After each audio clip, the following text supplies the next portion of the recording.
In a previous video, I talked about the differences between a reference versus an object versus an instance versus a class. I want to revisit this a little and talk about why this matters when we're talking about arrays. When you assign an object to a variable, the variable becomes a reference to that object. This is true of arrays, but the array has yet another level of indirection if it's an array of objects. This means every array element is also a reference. Let's start by looking at this in code. I've created a new project that you can see here in IntelliJ called Array References. And I have a main class in the package dev.lpa with a main method. I'll create a new simple array in the main method. Int array my int array equals new int array with 5 elements. This array has 5 elements and I have a variable, or in other words a reference, my int array. Arrays again are reference types. A reference is an address to the object in memory, but not the object itself. Stated differently, the variable my int array holds a reference or address to an array in memory, and we use a reference to access and control that object in memory. If you still find this confusing, I'm going to show you some slides shortly that should make things a bit clearer. For now, let's create a second reference variable. Int array another array equals my int array. Here I'm declaring another reference to the same array in memory, so now we've got 2 references pointing to the same array in memory.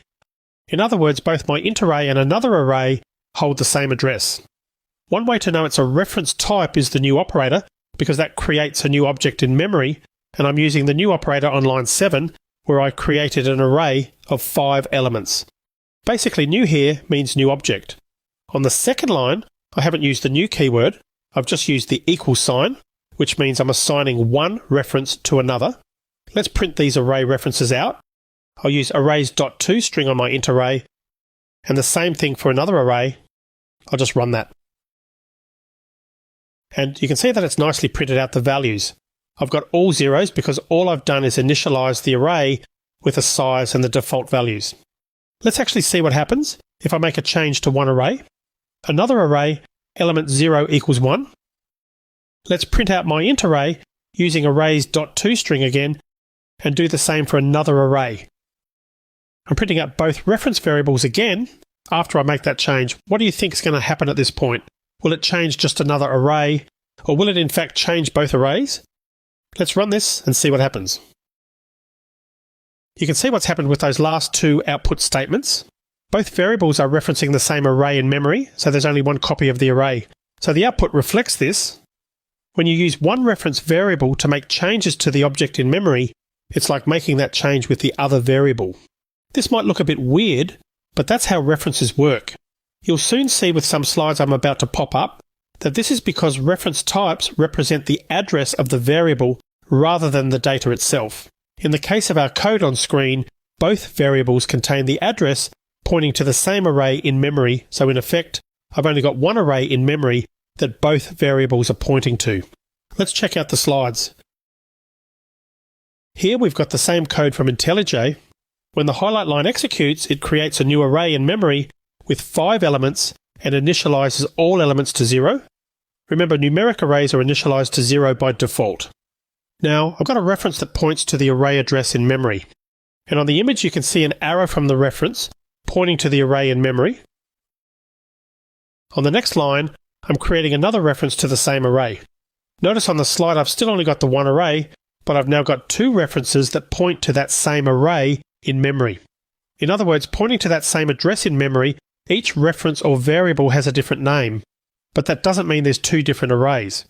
And I've got 2 references, but both, as you can see, clearly point to the same array. The next 2 lines are just printing out the array to the console. I'm printing the same array again. Because there's only the one array in memory, every element has the value 0, and that's exactly what's printed out. Here, another array element 0 is being set to the value 1. I'm assigning the value of 1 to the first element of the array. You can see that in red in the bottom left-hand corner. That puts the value 1 into the element at index 0. I'm setting the element at index 0 to hold the value 1. Since another array and my int array are 2 references pointing to the same array, I can say that both references will see this change. There is only one array after all. In other words, I've got one array in memory, so any reference to the array will see the updated array. In this case, both my int array and another array see the updated element because they both point to the same array. At this point, I'm printing out two lines of output, one for my int array and the other for another array. Since I changed array element at index 0 to 1, you can see the change for both lines for the first element in element 0, now showing the value 1 instead of 0, so both references. Again, we can see the change that I made and I get 1 as the first element in the array. On a related note, this same behaviour happens when we pass reference types to methods. Let's jump back to IntelliJ to see what I mean. I'm going to create a method here, private static void modify array, and a parameter of type int_array called array. I'll set the second element in the array to the value 2. I'll call this from the main method, adding that call before the last two output statements. Modify array passing my int array. What do you think is going to happen when I pass the reference type to the method? Well, I gave the answer away just a minute ago, didn't I? What happens is that the address is copied as an argument. In other words, while this method is executing, I've now got 3 references to the same array. Let's run this. And you can see from this output that the method changed our array. The simplest way to think of a variable is that it's a way to store a primitive value, a value type, or it's a way to store a reference to an object. When we pass a variable to an argument, we're never really passing the object itself, or in this case the array, but only the reference or address to that object. Java makes a copy of that reference, not a copy of the object, when it copies the method parameter. When we make changes using the argument reference, we're making changes to the object at the address contained in the argument reference, because the method only received a copy of the address pointing to the object when the method was called. The point of all this is really a word of caution. If you don't want the elements in your array to change, it's a good idea to pass a copy of your array to a method if you're not sure what that method might do with the array. Later you'll learn ways to pass immutable collections to methods, so you won't then have to worry about this behaviour.